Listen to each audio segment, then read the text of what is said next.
Little St. James, Islas Vírgenes, 1998.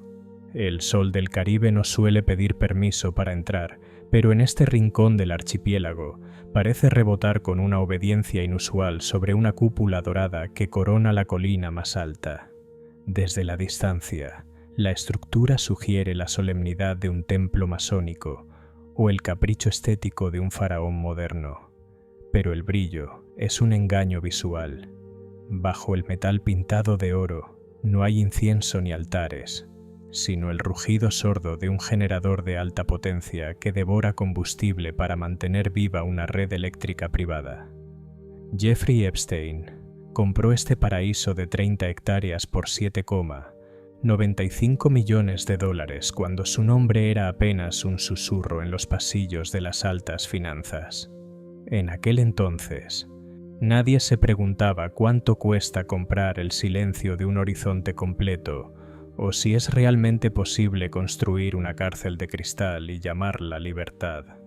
Hoy, los registros financieros y los diarios de navegación revelan que el santuario donde las leyes de la física social dejaron de aplicar tenía un costo operativo que trascendía los ceros en una cuenta bancaria. La isla no fue diseñada como una residencia, sino como un estado soberano de facto, un personaje mudo en una obra de teatro perversa, donde el paisaje fue modificado para servir al ego del propietario. Se importaron palmeras exóticas que no pertenecían al ecosistema local y se aplanaron colinas enteras para dar paso a helipuertos que recibían al Lolita Express. El objeto central de esta distorsión era el Templo Azul, un edificio de rayas verticales y puertas doradas pintadas directamente sobre el hormigón. Era una fachada literal que no conducía a ninguna parte en su nivel superior, un centinela de cemento que personificaba la mentalidad de Epstein. Una puesta en escena diseñada para deslumbrar a los aliados y confundir a los intrusos. Mientras la superficie proyectaba una excentricidad kitsch, el subsuelo albergaba una infraestructura de vigilancia con cámaras térmicas y micrófonos de alta sensibilidad que transformaban cada cena y cada paseo por la playa en un activo de información. Para principios de la década de los 2000, Epstein habitaba la cima de una pirámide de poder donde la fama y el dinero se fusionaban en una sensación de invencibilidad patológica. Sus invitados no eran simples amigos, eran piezas de un ajedrez geopolítico que incluía a príncipes, científicos de renombre y exmandatarios. La isla era el escenario donde la guardia bajaba, un entorno sin paparazzi ni leyes locales donde la vulnerabilidad se convertía en la moneda de cambio más valiosa. La decisión de construir este archipiélago privado no nació de una lógica de inversión, sino de una necesidad identitaria de borrar los límites. El trauma de la irrelevancia de un joven de Brooklyn se curaba con la posesión de un reino donde él era la única fuente de ley, un refugio donde el costo oculto de la privacidad se manifestaba en una maquinaria que nunca se apagaba. Mantener este paraíso artificial era una guerra constante contra la entropía del Caribe. El aire salino corroe el lujo cada segundo, obligando a una inversión mensual de cientos de miles de dólares en plantas de desalinización industriales y sistemas de filtrado de agua potable que debían funcionar sin interrupción. El personal no era un grupo de mayordomos convencionales, sino un ejército de sombras compuesto por guardias de seguridad con entrenamiento militar, pilotos y técnicos que tenían la orden implícita de ver y callar. Los gastos de seguridad y logística superaban los $200,000 al mes, mientras que el mantenimiento de las aeronaves y yates elevaba el costo de vida anual por encima de los $15 millones. Era una asfixia financiera controlada, una repetición intencional de cifras que solo un esquema de manipulación de activos masivo podía sostener. El entorno se volvió tóxico a medida que la exclusividad se transformaba en aislamiento. Ghislaine Maxwell gestionaba la logística humana con la frialdad de un capataz. mientras las decisiones de Epstein se volvían más impulsivas y paranoicas, como la compra de la isla vecina, Great St. James, por otros 18 millones solo para evitar miradas indiscretas. La intimidad en Little St. James era densa y aceitosa. Un comedor para 12 personas decorado con arte clásico podía ser el preludio de actividades que el sistema judicial más tarde describiría como un infierno para menores de edad. El golpe de realidad no llegó por una auditoría fiscal, sino por el colapso de la red de protección política que Epstein creía eterna. Cuando el FBI desembarcó en la isla, el diagnóstico fue brutal.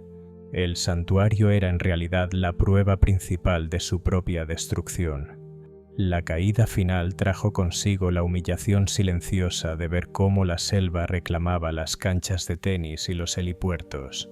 Tras la muerte de Epstein en 2019, la isla pasó de ser el lugar más privado del planeta a convertirse en una galería del morbo para drones y periodistas.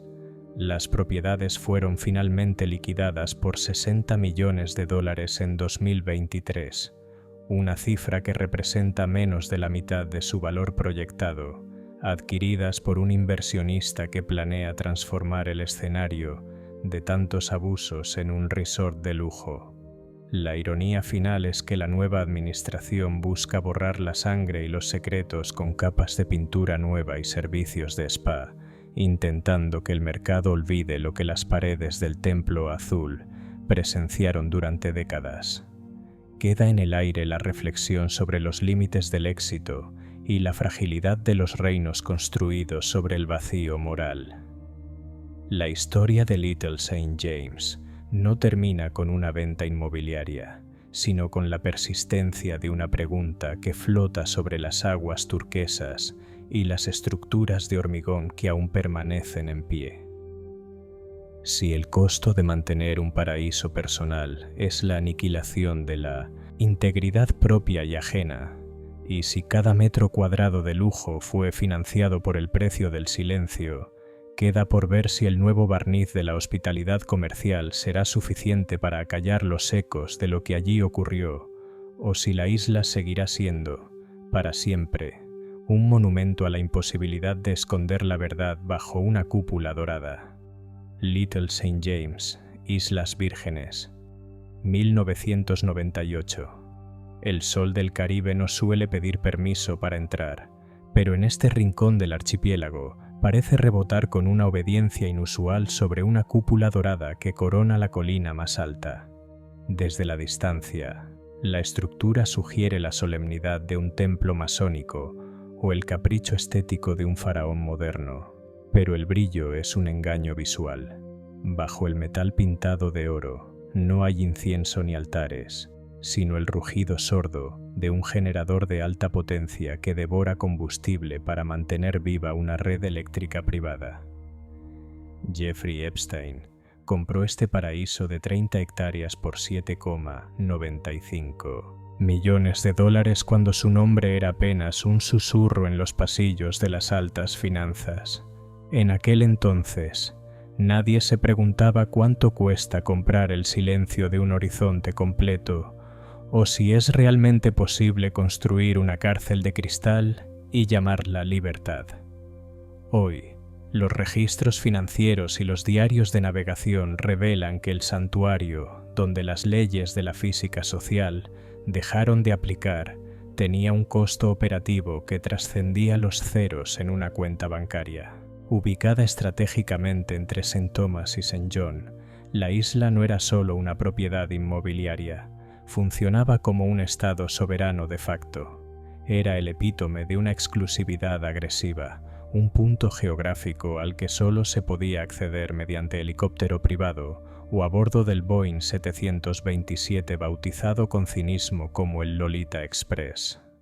Bajo las palmeras de este enclave, la élite mundial, un desfile de príncipes, presidentes y científicos laureados, buscaba aquello que el dinero rara vez puede comprar en el continente: un anonimato absoluto y una desconexión total de las consecuencias.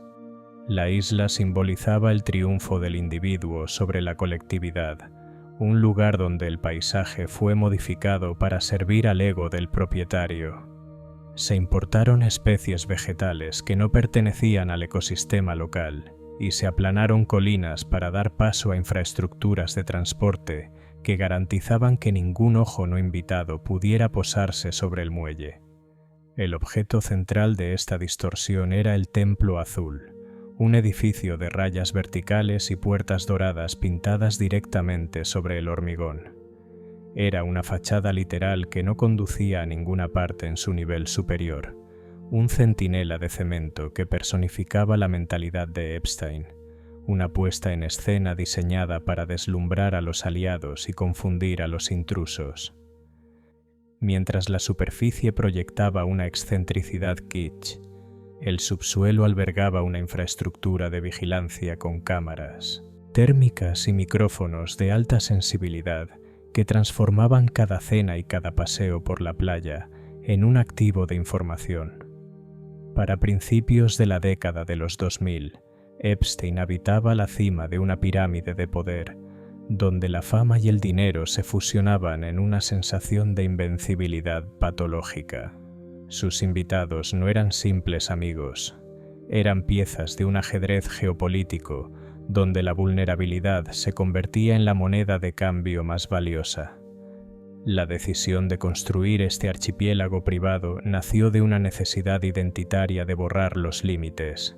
El trauma de la irrelevancia de un joven de Brooklyn se curaba con la posesión de un reino donde él era la única fuente de ley, un refugio donde el costo oculto de la privacidad se manifestaba en una maquinaria que nunca se apagaba. Mantener este paraíso artificial era una guerra constante contra la entropía del Caribe. El aire salino corroe el lujo cada segundo, obligando a una inversión mensual de cientos de miles de dólares en plantas de desalinización industriales y sistemas de filtrado de agua potable que debían funcionar sin interrupción. El personal no era un grupo de mayordomos convencionales, sino un ejército de sombras compuesto por guardias de seguridad con entrenamiento militar, pilotos y técnicos que tenían la orden implícita de ver y callar. Los gastos de seguridad y logística superaban los $200,000 al mes, mientras que el mantenimiento de las aeronaves y yates elevaba el costo de vida anual por encima de los $15 millones. Era una asfixia financiera controlada, una repetición intencional de cifras que solo un esquema de manipulación de activos masivo podía sostener. El entorno se volvió tóxico a medida que la exclusividad se transformaba en aislamiento. Ghislaine Maxwell gestionaba la logística humana con la frialdad de un capataz, mientras las decisiones de Epstein se volvían más impulsivas y paranoicas, como la compra de la isla vecina, Great St. James, por otros 18 millones solo para evitar miradas indiscretas. La intimidad en Little St. James era densa y aceitosa.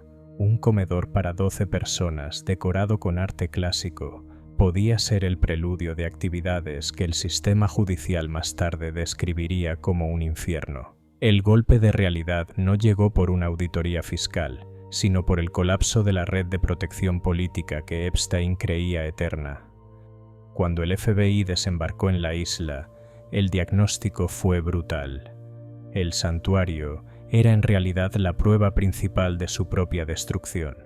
La caída final trajo consigo la humillación silenciosa de ver cómo la selva reclamaba las canchas de tenis y los helipuertos.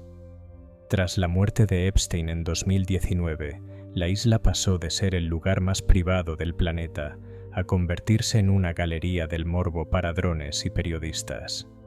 Las propiedades fueron finalmente liquidadas por $60 millones en 2023, adquiridas por un inversionista que planea transformar el escenario de tantos abusos en un resort de lujo. La ironía final es que la nueva administración busca borrar la sangre y los secretos con capas de pintura nueva, intentando que el mercado olvide lo que las paredes del Templo Azul presenciaron durante décadas. queda en el aire la reflexión sobre los límites del éxito y la fragilidad de los reinos construidos sobre el vacío moral. La historia de Little St. James no termina con una venta inmobiliaria, sino con la persistencia de una pregunta que flota sobre las aguas turquesas y las estructuras de hormigón que aún permanecen en pie. Si el costo de mantener un paraíso personal es la aniquilación de la integridad propia y ajena, y si cada metro cuadrado de lujo fue financiado por el precio del silencio, queda por ver si el nuevo barniz de la hospitalidad comercial será suficiente para acallar los ecos de lo que allí ocurrió, o si la isla seguirá siendo, para siempre, un monumento a la imposibilidad de esconder la verdad bajo una cúpula dorada. Little St. James, Islas Vírgenes, 1998. El sol del Caribe no suele pedir permiso para entrar, pero en este rincón del archipiélago parece rebotar con una obediencia inusual sobre una cúpula dorada que corona la colina más alta. Desde la distancia, la estructura sugiere la solemnidad de un templo masónico o el capricho estético de un faraón moderno, pero el brillo es un engaño visual. Bajo el metal pintado de oro no hay incienso ni altares, sino el rugido sordo de un generador de alta potencia que devora combustible para mantener viva una red eléctrica privada. Jeffrey Epstein compró este paraíso de 30 hectáreas por $7,95 millones cuando su nombre era apenas un susurro en los pasillos de las altas finanzas. En aquel entonces, nadie se preguntaba cuánto cuesta comprar el silencio de un horizonte completo, o si es realmente posible construir una cárcel de cristal y llamarla libertad. Hoy, los registros financieros y los diarios de navegación revelan que el santuario donde las leyes de la física social dejaron de aplicar tenía un costo operativo que trascendía los ceros en una cuenta bancaria. Ubicada estratégicamente entre St. Thomas y St. John, la isla no era solo una propiedad inmobiliaria, funcionaba como un estado soberano de facto. Era el epítome de una exclusividad agresiva, un punto geográfico al que solo se podía acceder mediante helicóptero privado o a bordo del Boeing 727 bautizado con cinismo como el Lolita Express. Bajo las palmeras de este enclave, la élite mundial, un desfile de príncipes, presidentes y científicos laureados, buscaba aquello que el dinero rara vez puede comprar en el continente: un anonimato absoluto y una desconexión total de las consecuencias. La isla simbolizaba el triunfo del individuo sobre la colectividad, un lugar donde el paisaje fue modificado para servir al ego del propietario a través de infraestructuras que garantizaban que ningún ojo no invitado pudiera posarse sobre el muelle. En el corazón de esta distorsión se erigía el Templo Azul, la estructura más extraña y perturbadora de la isla. Con sus rayas azules verticales y sus puertas doradas falsas, el diseño desafiaba cualquier estética caribeña lógica. No cumplía funciones de iglesia, gimnasio o biblioteca. Era, en esencia, un personaje mudo, un centinela de hormigón que simbolizaba el ego de un hombre que se proyectaba como un faraón de la era digital. Los rumores y los planos sugerían que bajo su suelo se extendían túneles que conectaban con un abismo de secretos, convirtiendo el edificio en un monumento a la opacidad.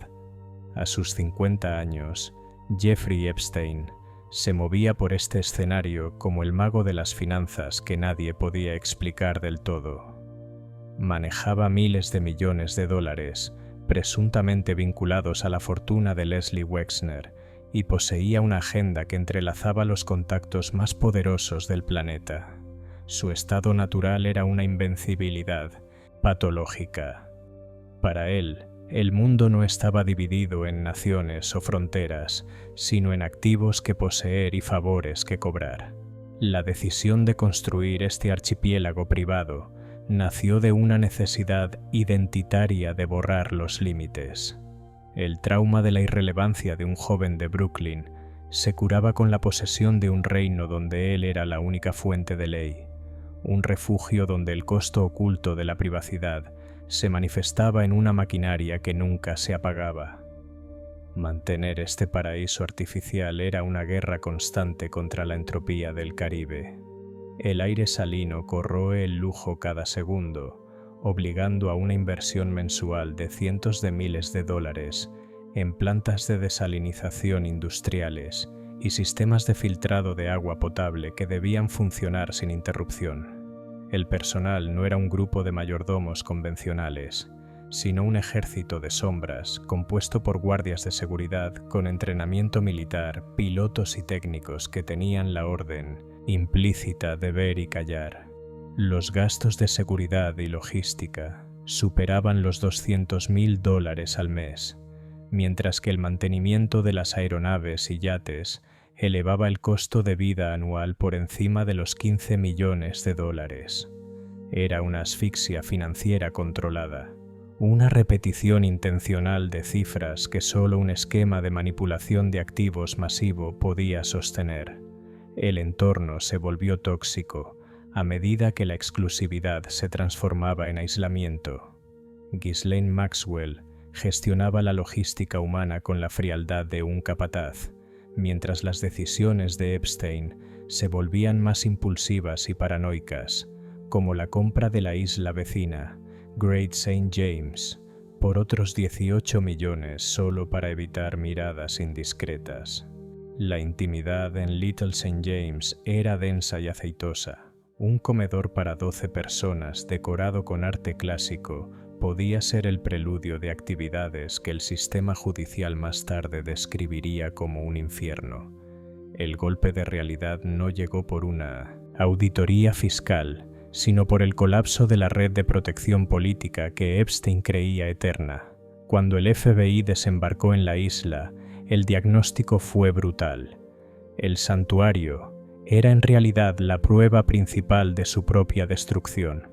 La caída final trajo consigo la humillación silenciosa de ver cómo la selva reclamaba las canchas de tenis y los helipuertos. Tras la muerte de Epstein en 2019, la isla pasó de ser el lugar más privado del planeta a convertirse en una galería del morbo para drones y periodistas. Las propiedades fueron finalmente liquidadas por $60 millones en 2023, adquiridas por un inversionista que planea transformar el escenario de tantos abusos en un resort de lujo. La ironía final es que la nueva administración busca borrar la sangre y los secretos con capas de pintura nueva, intentando que el mercado olvide lo que las paredes del Templo Azul presenciaron durante décadas.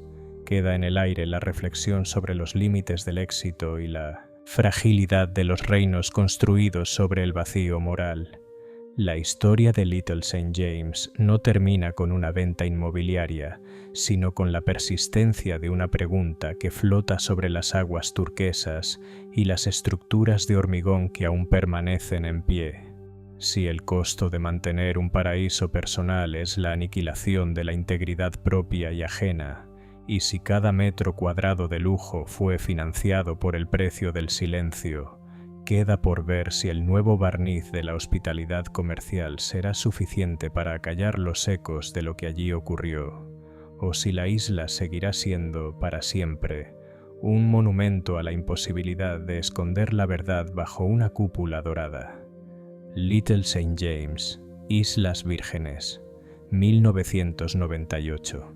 El sol del Caribe no suele pedir permiso para entrar, pero en este rincón del archipiélago parece rebotar con una obediencia inusual sobre una cúpula dorada que corona la colina más alta.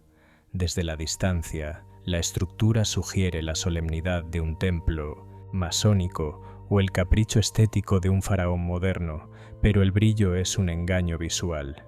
Bajo el metal pintado de oro no hay incienso ni altares, sino el rugido sordo de un generador de alta potencia que devora combustible para mantener viva una red eléctrica privada. Jeffrey Epstein compró este paraíso de 30 hectáreas por $7,95 millones, cuando su nombre era apenas un susurro en los pasillos de las altas finanzas. En aquel entonces, Nadie se preguntaba cuánto cuesta comprar el silencio de un horizonte completo, o si es realmente posible construir una cárcel de cristal y llamarla libertad. Hoy, los registros financieros y los diarios de navegación revelan que el santuario donde las leyes de la física social dejaron de aplicar tenía un costo operativo que trascendía los ceros en una cuenta bancaria. Ubicada estratégicamente entre St. Thomas y St. John, la isla no era solo una propiedad inmobiliaria, funcionaba como un estado soberano de facto. Era el síntoma epítome de una exclusividad agresiva, un punto geográfico al que solo se podía acceder mediante helicóptero privado o a bordo del Boeing 727 bautizado con cinismo como el Lolita Express. Bajo las palmeras de este enclave, la élite mundial, un desfile de príncipes, presidentes y científicos laureados, buscaba aquello que el dinero rara vez puede comprar en el continente, un anonimato absoluto y una desconexión total de las consecuencias. La isla simbolizaba el triunfo del individuo sobre la colectividad, un lugar donde el paisaje fue modificado para servir al ego del propietario a través de infraestructuras que garantizaban que ningún ojo no invitado pudiera posarse sobre el muelle. En el corazón de esta distorsión se erigía el Templo Azul, la estructura más extraña y perturbadora de la isla. Con sus rayas azules verticales y sus puertas doradas falsas, el diseño desafiaba cualquier estética caribeña lógica. No cumplía funciones de iglesia, gimnasio o biblioteca. Era en esencia un personaje mudo, un centinela de hormigón que simbolizaba el ego de un hombre que se proyectaba como un faraón de la era digital. Los rumores y los planos sugerían que bajo su suelo se extendían túneles que conectaban con un abismo de secretos, convirtiendo el edificio en un monumento a la opacidad.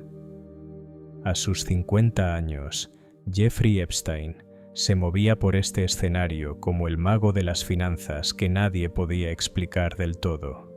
Manejaba miles de millones de dólares, presuntamente vinculados a la fortuna de Leslie Wexner, y poseía una agenda que entrelazaba los contactos más poderosos del planeta. Su estado natural era una invencibilidad patológica. Para él, el mundo no estaba dividido en naciones o fronteras, sino en activos que poseer y favores que cobrar. La adquisición de la isla no respondió a una lógica de inversión inmobiliaria, sino a una decisión clave: la construcción de un archipiélago del ego. Epstein compró Little St. James para borrar los límites de lo permitido. Su motivación era puramente identitaria, el niño de Brooklyn que necesitaba un reino donde él fuera la única fuente de ley. Su trauma personal era la irrelevancia, y la isla se convirtió en su escudo definitivo contra el escrutinio humano. Un recorrido por su interior revelaba esta psicología fracturada. La residencia principal estaba abarrotada de fotografías de personas famosas, muchas de las cuales apenas lo conocían, pero que servían como validación ante sus víctimas. En el cine privado se proyectaba mucho más que películas, mientras que la contradicción más brutal se servía en el comedor. Una mesa para 12 personas decorada con arte clásico y cristalería fina, mientras en la cocina se preparaban bandejas de comida para adolescentes que no deberían haber estado allí. La atmósfera era una intimidad densa, aceitosa y profundamente incómoda. Sin embargo, el giro trágico de esta propiedad radicaba en su costo oculto. Mantener una isla privada no tiene nada que ver con gestionar una mansión en Palm Beach. Es una guerra constante y perdida contra la entropía. La sal del mar es un ácido que corroe el lujo cada segundo, obligando a que los sistemas de desalinización, los generadores industriales y el despliegue de seguridad privada funcionaran las 24 horas del día. La isla era, en realidad, una máquina que devoraba efectivo para simular una civilización que la naturaleza intentaba expulsar violentamente. Los gastos de logística, superaban los $200.000 al mes, mientras que el mantenimiento de las aeronaves y yates elevaba el costo de vida anual por encima de los $15 millones. Era una asfixia financiera controlada que solo un esquema de manipulación de activos masivo podía sostener. El entorno se volvió tóxico a medida que la exclusividad se transformaba en aislamiento. Ghislaine Maxwell gestionaba la logística humana con la frialdad de un capataz, mientras las decisiones de Epstein se volvían más impulsivas y paranoicas, como la compra de la isla vecina, Great St. James, por otros 18 millones solo para evitar miradas indiscretas. El golpe de realidad no llegó por una auditoría fiscal, sino por el colapso de la red de protección política que Epstein creía eterna. Cuando el FBI desembarcó en la isla, el diagnóstico fue brutal. El santuario era en realidad la prueba principal de su propia destrucción. La caída final trajo consigo la humillación silenciosa de ver cómo la selva reclamaba las canchas de tenis y los helipuertos. Tras la muerte de Epstein en 2019, la isla pasó de ser el lugar más privado del planeta a convertirse en una galería del morbo para drones y periodistas. Las propiedades fueron finalmente liquidadas por $60 millones en 2023, adquiridas por un inversionista que planea transformar el escenario de tantos abusos en un resort de lujo. La ironía final es que la nueva administración busca borrar la sangre y los secretos con capas de pintura nueva, intentando que el mercado olvide lo que las paredes del Templo Azul presenciaron durante décadas. Queda en el aire la reflexión sobre los límites del éxito y la fragilidad de los reinos construidos sobre el vacío moral. La historia de Little St. James no termina con una venta inmobiliaria, sino con la persistencia de una pregunta que flota sobre las aguas turquesas y las estructuras de hormigón que aún permanecen en pie. Si el costo de mantener un paraíso personal es la aniquilación de la integridad propia y ajena, queda por ver si el nuevo barniz de la hospitalidad comercial será suficiente para acallar los ecos de lo que allí ocurrió, o si la isla seguirá siendo un monumento a la imposibilidad de esconder la verdad bajo una cúpula dorada. Little St. James, Islas Vírgenes, 1998. El sol del Caribe no suele pedir permiso para entrar, pero en este rincón del archipiélago parece rebotar con una obediencia inusual sobre una cúpula dorada que corona la colina más alta. Desde la distancia, la estructura sugiere la solemnidad de un templo masónico o el capricho estético de un faraón moderno, pero el brillo es un engaño visual. Bajo el metal pintado de oro no hay incienso ni altares, sino el rugido sordo de un generador de alta potencia que devora combustible para mantener viva una red eléctrica privada. Jeffrey Epstein compró este paraíso de 30 hectáreas por $7,95 millones, cuando su nombre era apenas un susurro en los pasillos de las altas finanzas. En aquel entonces, nadie se preguntaba cuánto cuesta comprar el silencio de un horizonte completo, o si es realmente posible construir una cárcel de cristal y llamarla libertad. Hoy, los registros financieros y los diarios de navegación revelan que el santuario donde las leyes de la física social dejaron de aplicar tenía un costo operativo que trascendía los ceros en una cuenta bancaria. Ubicada estratégicamente entre St. Thomas y St. John, la isla no era solo una propiedad inmobiliaria, funcionaba como un estado soberano de facto. Era el epítome de una exclusividad agresiva, un punto geográfico al que solo se podía acceder mediante helicóptero privado o a bordo del Boeing 727 bautizado con cinismo como el Lolita Express. Bajo las palmeras de este enclave, la élite mundial, un desfile de príncipes, presidentes y científicos laureados, buscaba aquello que el dinero rara vez puede comprar en el continente: un anonimato absoluto y una desconexión total de las consecuencias. La isla simbolizaba el triunfo del individuo sobre la colectividad, un lugar donde el paisaje fue modificado para servir al ego del propietario, a través de infraestructuras que garantizaban que ningún ojo no invitado pudiera posarse sobre el muelle. En el corazón de esta distorsión se erigía el Templo Azul, la estructura más extraña y perturbadora de la isla. Con sus rayas azules verticales y sus puertas doradas falsas, el diseño desafiaba cualquier estética caribeña lógica. No cumplía funciones de iglesia, gimnasio o biblioteca. Era, en esencia, un personaje mudo, un centinela de hormigón que simbolizaba el ego de un hombre que se proyectaba como un faraón de la era digital. Los rumores y los planos sugerían que bajo su suelo se extendían túneles que conectaban con un abismo de secretos, convirtiendo el edificio en un monumento a la opacidad. A sus 50 años, Jeffrey Epstein se movía por este escenario como el mago de las finanzas que nadie podía explicar del todo.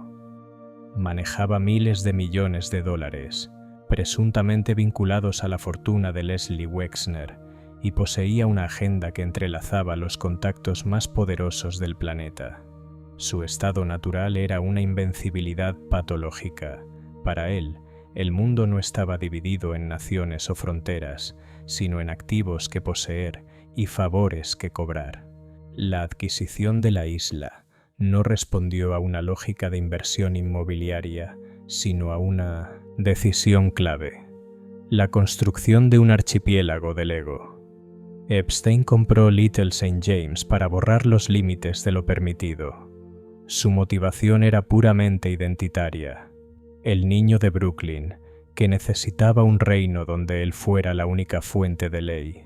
Su trauma personal era la irrelevancia, y la isla se convirtió en su escudo definitivo contra el escrutinio humano. Un recorrido por su interior revelaba esta psicología fracturada. La residencia principal estaba abarrotada de fotografías de personas famosas, muchas de las cuales apenas lo conocían, pero que servían como validación ante sus víctimas. En el cine privado se proyectaba mucho más que películas, mientras que la contradicción más brutal se servía en el comedor. Una mesa para 12 personas decorada con arte clásico y cristalería fina, mientras en la cocina se preparaban bandejas de comida para adolescentes que no deberían haber estado allí. La atmósfera era una intimidad densa, aceitosa y profundamente incómoda. Sin embargo, el giro trágico de esta propiedad radicaba en su costo oculto. Mantener una isla privada no tiene nada que ver con gestionar una mansión en Palm Beach. Es una guerra constante y perdida contra la entropía. La sal del mar es un ácido que corroe el lujo cada segundo, obligando a que los sistemas de desalinización, los generadores industriales y el despliegue de seguridad privada funcionaran las 24 horas del día. La isla era, en realidad, una máquina que devoraba efectivo para simular una civilización que la naturaleza intentaba expulsar violentamente. Esto desencadenó una escalada de gastos vertiginosa. $200,000 mensuales solo en seguridad y personal, sumados a $150,000 para el mantenimiento de aeronaves y barcos, y otros $50,000 en logística de suministros, ya que hasta el objeto más insignificante debía llegar por aire o mar. En total, el costo de sostener este estilo de vida superaba los $15 millones anuales. Eran cifras que se repetían con una cadencia asfixiante, creando una presión financiera que solo podía aliviarse mediante esquemas de manipulación de activos cada vez más oscuros y desesperados. Este ecosistema era orquestado por Ghislaine Maxwell, la directora de una sinfonía tóxica, donde el séquito no estaba compuesto por amigos, sino por empleados o cómplices bajo contrato. El entorno estaba viciado por decisiones impulsivas y renovaciones constantes que buscaban tapar huecos emocionales con cemento y mármol. La paranoia creció hasta el punto de comprar la isla vecina, Great St. James, por $18 millones, no por placer, sino para asegurar que nadie pudiera observar lo que ocurría en su santuario original. El problema dejó de ser el dinero. El problema era que el espacio físico se volvía pequeño para contener tantos secretos. El golpe de realidad no llegó por una auditoría fiscal, sino por el colapso de la red de protección política que Epstein creía eterna. Cuando el FBI desembarcó en la isla, el diagnóstico fue brutal. El santuario era en realidad la prueba principal de su propia destrucción. La caída final trajo consigo la humillación silenciosa de ver cómo la selva reclamaba las canchas de tenis y los helipuertos. Tras la muerte de Epstein en 2019, la isla pasó de ser el lugar más privado del planeta a convertirse en una galería del morbo para drones y periodistas. Las propiedades fueron finalmente liquidadas por $60 millones en 2023, adquiridas por un inversionista que planea transformar el escenario de tantos abusos en un resort de lujo. La ironía final es que la nueva administración busca borrar la sangre y los secretos con capas de pintura nueva, intentando que el mercado olvide lo que las paredes del Templo Azul presenciaron durante décadas. Queda en el aire la reflexión sobre los límites del éxito y la fragilidad de los reinos construidos sobre el vacío moral. La historia de Little St. James no termina con una venta inmobiliaria, sino con la persistencia de una pregunta que flota sobre las aguas turquesas. Si el costo de mantener un paraíso personal es la aniquilación de la integridad propia y ajena, ¿cuánto tiempo puede sostenerse un imperio antes de que el mar se trague la mentira? Little St. James, Islas Vírgenes, 1998. El sol del Caribe no suele pedir permiso para entrar, pero en este rincón del archipiélago parece rebotar con una obediencia inusual sobre una cúpula dorada que corona la colina más alta. Desde la distancia, la estructura sugiere la solemnidad de un templo masónico o el capricho estético de un faraón moderno, pero el brillo es un engaño visual. Bajo el metal pintado de oro no hay incienso ni altares, sino el rugido sordo de un generador de alta potencia que devora combustible para mantener viva una red eléctrica privada. Jeffrey Epstein compró este paraíso de 30 hectáreas por $7,95 millones, cuando su nombre era apenas un susurro en los pasillos de las altas finanzas. En aquel entonces, nadie se preguntaba cuánto cuesta comprar el silencio de un horizonte completo o si es realmente posible construir una cárcel de cristal y llamarla libertad. Hoy, los registros financieros y los diarios de navegación revelan que el santuario donde las leyes de la física social dejaron de aplicar tenía un costo operativo que trascendía los ceros en una cuenta bancaria. Ubicada estratégicamente entre St. Thomas y St. John, la isla no era solo una propiedad inmobiliaria, funcionaba como un estado soberano de facto. Era el epítome de una exclusividad agresiva, un punto geográfico al que solo se podía acceder mediante helicóptero privado o a bordo del Boeing 727 bautizado con cinismo como el Lolita Express. Bajo las palmeras de este enclave, la élite mundial, un desfile de príncipes, presidentes y científicos laureados, buscaba aquello que el dinero rara vez puede comprar en el continente: un anonimato absoluto y una desconexión total de las consecuencias. La isla simbolizaba el triunfo del individuo sobre la colectividad, un lugar donde el paisaje fue modificado para servir al ego del propietario, a través de infraestructuras que garantizaban que ningún ojo no invitado pudiera posarse sobre el muelle. En el corazón de esta distorsión se erigía el Templo Azul, la estructura más extraña y perturbadora de la isla. Con sus rayas azules verticales y sus puertas doradas falsas, el diseño desafiaba cualquier estética caribeña lógica. No cumplía funciones de iglesia, gimnasio o biblioteca. Era, en esencia, un personaje mudo, un centinela de hormigón que simbolizaba el ego de un hombre que se proyectaba como un faraón de la era digital. Los rumores y los planos sugerían que bajo su suelo se extendían túneles que conectaban con un abismo de secretos, convirtiendo el edificio en un monumento a la opacidad. A sus 50 años, Jeffrey Epstein se movía por este escenario como el mago de las finanzas que nadie podía explicar del todo. Manejaba miles de millones de dólares, presuntamente vinculados a la fortuna de Leslie Wexner, y poseía una agenda que entrelazaba los contactos más poderosos del planeta. Su estado natural era una invencibilidad patológica. Para él el mundo no estaba dividido en naciones o fronteras, sino en activos que poseer y favores que cobrar. La adquisición de la isla no respondió a una lógica de inversión inmobiliaria, sino a una decisión clave: la construcción de un archipiélago del ego. Epstein compró Little St. James para borrar los límites de lo permitido. Su motivación era puramente identitaria. El niño de Brooklyn, que necesitaba un reino donde él fuera la única fuente de ley. Su trauma personal era la irrelevancia, y la isla se convirtió en su escudo definitivo contra el escrutinio humano. Un recorrido por su interior revelaba esta psicología fracturada. La residencia principal estaba abarrotada de fotografías de personas famosas, muchas de las cuales apenas lo conocían, pero que servían como validación ante sus víctimas. En el cine privado se proyectaba mucho más que películas, mientras que la contradicción más brutal se servía en el comedor.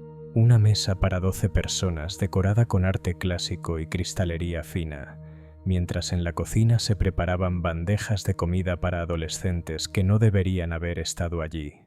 La atmósfera era una intimidad densa, aceitosa y profundamente incómoda. Sin embargo, el giro trágico de esta propiedad radicaba en su costo oculto.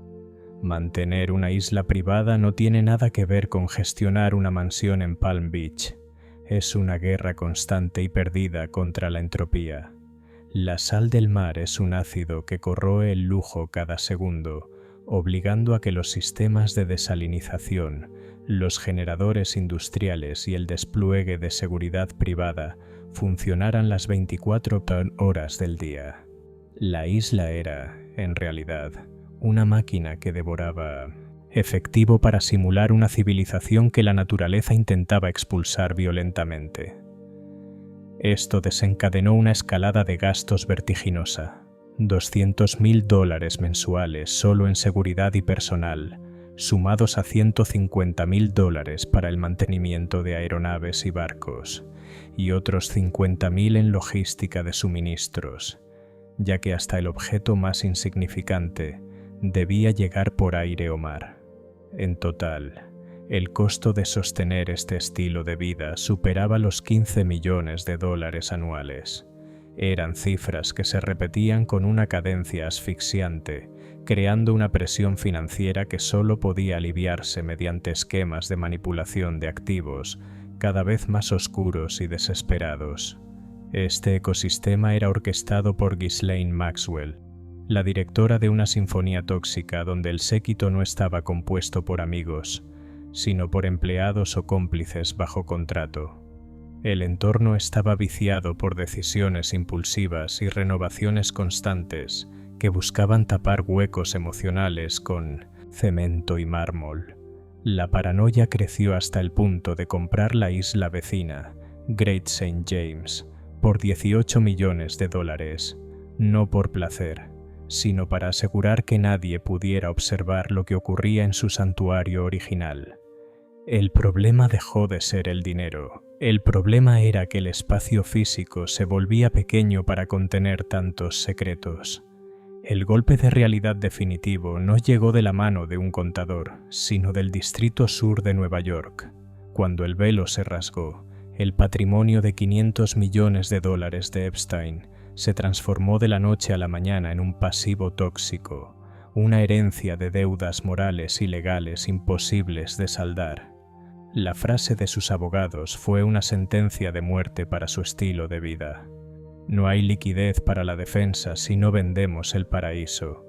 Mientras tanto, Epstein, recluido en su celda, seguía habitando una negación profunda, convencido de que su reino todavía se mantenía en pie. Pero el colapso ya era total. Tras su muerte en 2019, se activaron medidas de emergencia que transformaron la isla en un pueblo fantasma. Los yates fueron anclados permanentemente. El personal fue despedido de forma masiva y la bandera de la impunidad fue finalmente arriada. La humillación silenciosa se apoderó del lugar. Los muebles de lujo terminaron cubiertos con plásticos baratos mientras los agentes federales fotografiaban cada rincón, documentando los restos de un imperio que se desvanecía ante los flashes de las cámaras. Las propiedades fueron finalmente liquidadas por $60 millones en 2023, adquiridas por un inversionista que planea transformar el escenario de tantos abusos en un resort de lujo. La ironía final es que la nueva administración busca borrar la sangre y los secretos con capas de pintura nueva, intentando que el mercado olvide lo que las paredes del Templo Azul presenciaron durante décadas. Queda en el aire la reflexión sobre los límites del éxito y la fragilidad de los reinos construidos, sobre el vacío moral. La historia de Little St. James no termina con una venta inmobiliaria, sino con la persistencia de una pregunta que flota sobre las aguas turquesas y las estructuras de hormigón que aún permanecen en pie. Si el costo de mantener un paraíso personal es la aniquilación de la integridad propia y ajena, queda por ver si el nuevo barniz de la hospitalidad comercial será suficiente para acallar los ecos de lo que allí ocurrió, o si la isla seguirá siendo, para siempre, un monumento a la imposibilidad de esconder la verdad bajo una cúpula dorada. Little St. James, Islas Vírgenes, 1998. El sol del Caribe no suele pedir permiso para entrar, pero en este rincón del archipiélago parece rebotar con una obediencia inusual sobre una cúpula dorada que corona la colina más alta. Desde la distancia, la estructura sugiere la solemnidad de un templo masónico o el capricho estético de un faraón moderno, pero el brillo es un engaño visual.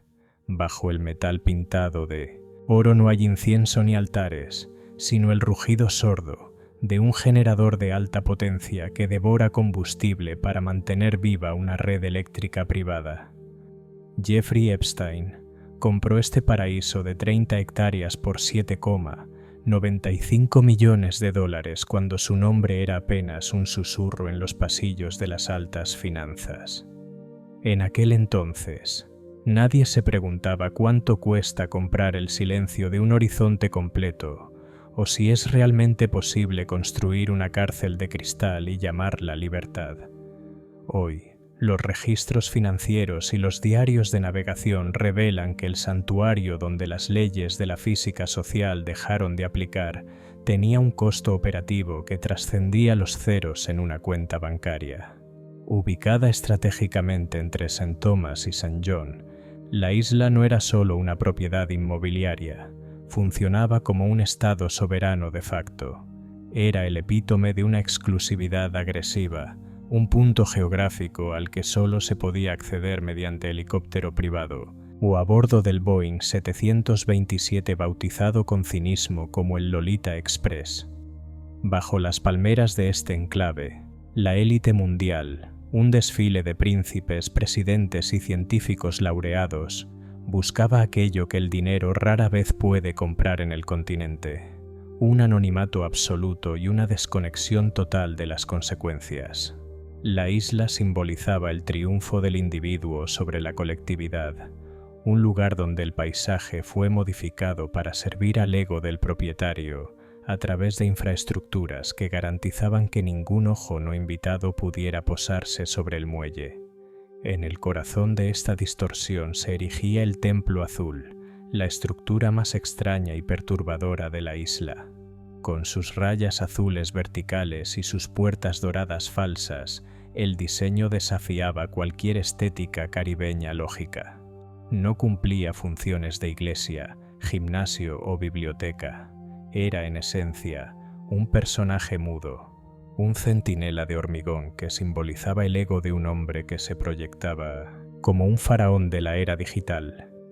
Los rumores y los planos sugerían que bajo su suelo se extendían túneles que conectaban con un abismo de secretos, convirtiendo el edificio en un monumento a la opacidad. A sus 50 años, Jeffrey Epstein se movía por este escenario como el mago de las finanzas que nadie podía explicar del todo. Manejaba miles de millones de dólares, presuntamente vinculados a la fortuna de Leslie Wexner, y poseía una agenda que entrelazaba los contactos más poderosos del planeta. Su estado natural era una invencibilidad patológica. Para él, el mundo no estaba dividido en naciones o fronteras, sino en activos que poseer y favores que cobrar. La adquisición de la isla no respondió a una lógica de inversión inmobiliaria, sino a una decisión clave: la construcción de un archipiélago del ego. Epstein compró Little St. James para borrar los límites de lo permitido. Su motivación era puramente identitaria: el niño de Brooklyn que necesitaba un reino donde él fuera la única fuente de ley. Su trauma personal era la irrelevancia, y la isla se convirtió en su escudo definitivo contra el escrutinio humano. Un recorrido por su interior revelaba esta psicología fracturada. La residencia principal estaba abarrotada de fotografías de personas famosas, muchas de las cuales apenas lo conocían, pero que servían como validación ante sus víctimas. En el cine privado se proyectaba mucho más que películas, mientras que la contradicción más brutal se servía en el comedor. Una mesa para 12 personas decorada con arte clásico y cristalería fina, mientras en la cocina se preparaban bandejas de comida para adolescentes que no deberían haber estado allí. La atmósfera era una intimidad densa, aceitosa y profundamente incómoda. Sin embargo, el giro trágico de esta propiedad radicaba en su costo oculto. Mantener una isla privada no tiene nada que ver con gestionar una mansión en Palm Beach. Es una guerra constante y perdida contra la entropía. La sal del mar es un ácido que corroe el lujo cada segundo, obligando a que los sistemas de desalinización, los generadores industriales y el despliegue de seguridad privada funcionaran las 24 horas del día.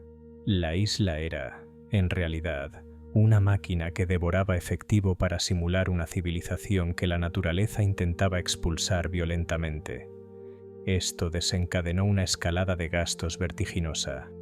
$200.000 mensuales solo en seguridad y personal, sumados a $150.000 para el mantenimiento de aeronaves y barcos, y otros $50.000 en logística de suministros, ya que hasta el objeto más insignificante debía llegar por aire o mar.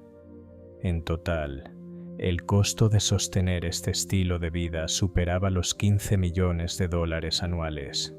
Eran cifras que se repetían con una cadencia asfixiante, creando una presión financiera que solo podía aliviarse mediante esquemas de manipulación de activos cada vez más oscuros y desesperados. Este ecosistema era orquestado por Ghislaine Maxwell, la directora de una sinfonía tóxica donde el séquito no estaba compuesto por amigos, sino por empleados o cómplices bajo contrato. El entorno estaba viciado por decisiones impulsivas y renovaciones constantes que buscaban tapar huecos emocionales con cemento y mármol.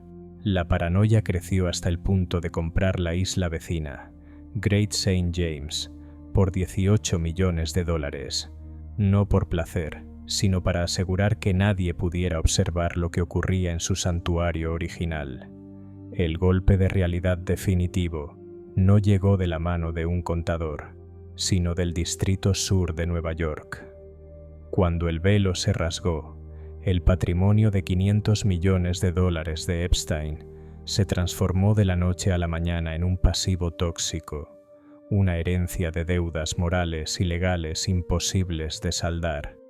La frase de sus abogados fue una sentencia de muerte para su estilo de vida. No hay liquidez para la defensa si no vendemos el paraíso. Tras su muerte en 2019, se activaron medidas de emergencia que transformaron la isla en un pueblo fantasma. Los yates fueron anclados permanentemente, el personal fue despedido de forma masiva y la bandera de la impunidad fue finalmente arriada. La humillación silenciosa se apoderó del lugar.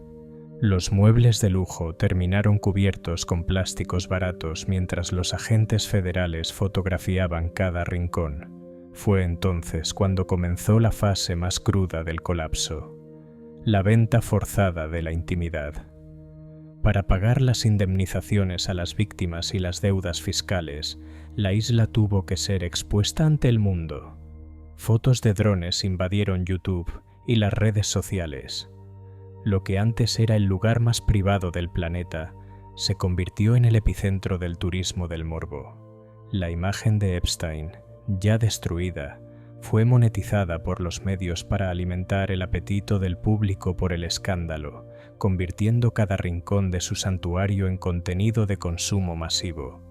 La caída final se materializó en 2023. Las dos islas, Little y Great St. James, que en su momento de mayor delirio fueron valoradas en más de $125 millones, se vendieron por apenas 60 millones. Una pérdida de valor real del 50% que reflejaba el estigma imborrable del terreno. Las rupturas personales fueron totales.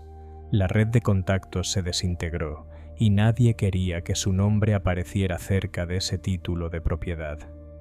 El nuevo dueño, un inversionista que planea transformar el escenario de tantos abusos en un resort de lujo, busca ahora borrar la sangre y los secretos con capas de pintura nueva, intentando que el mercado olvide lo que las paredes del Templo Azul presenciaron durante décadas. Queda en el aire la reflexión sobre los límites del éxito y la fragilidad de los reinos construidos sobre el vacío moral.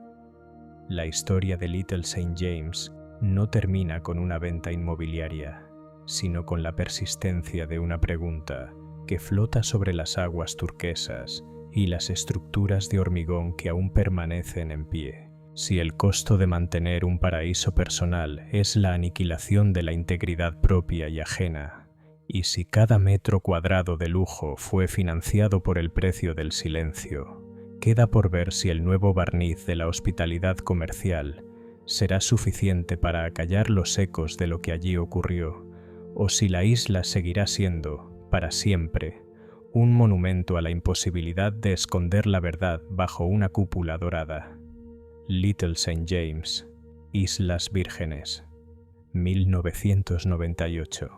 El sol del Caribe no suele pedir permiso para entrar, pero en este rincón del archipiélago parece rebotar con una obediencia inusual sobre una cúpula dorada que corona la colina más alta. Desde la distancia, la estructura sugiere la solemnidad de un templo masónico o el capricho estético de un faraón moderno, pero el brillo es un engaño visual. Bajo el metal pintado de oro no hay incienso ni altares, sino el rugido sordo de un generador de alta potencia que devora combustible para mantener viva una red eléctrica privada. Jeffrey Epstein compró este paraíso de 30 hectáreas por $7,95 millones, cuando su nombre era apenas un susurro en los pasillos de las altas finanzas. En aquel entonces, nadie se preguntaba cuánto cuesta comprar el silencio de un horizonte completo, o si es realmente posible construir una cárcel de cristal y llamarla libertad. Hoy, los registros financieros y los diarios de navegación revelan que el santuario donde las leyes de la física social dejaron de aplicar tenía un costo operativo que trascendía los ceros en una cuenta bancaria. Ubicada estratégicamente entre St. Thomas y St. John, la isla no era solo una propiedad inmobiliaria, funcionaba como un estado soberano de facto. Era el epítome de una exclusividad agresiva, un punto geográfico al que solo se podía acceder mediante helicóptero privado o a bordo del Boeing 727 bautizado con cinismo como el Lolita Express. Bajo las palmeras de este enclave, la élite mundial, un desfile de príncipes, presidentes y científicos laureados, buscaba aquello que el dinero rara vez puede comprar en el continente, un anonimato absoluto y una desconexión total de las consecuencias.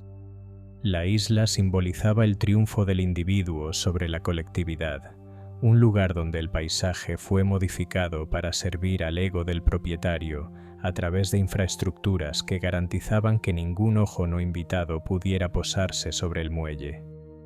En el corazón de esta distorsión se erigía el Templo Azul, la estructura más extraña y perturbadora de la isla.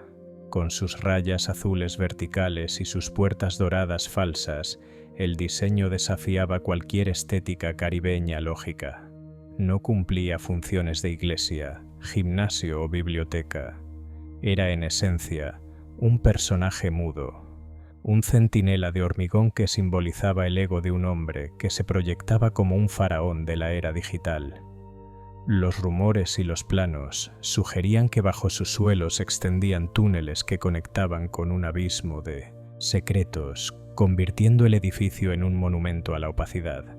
A sus 50 años, Jeffrey Epstein se movía por este escenario como el mago de las finanzas que nadie podía explicar del todo. Manejaba miles de millones de dólares, presuntamente vinculados a la fortuna de Leslie Wexner, y poseía una agenda que entrelazaba los contactos más poderosos del planeta.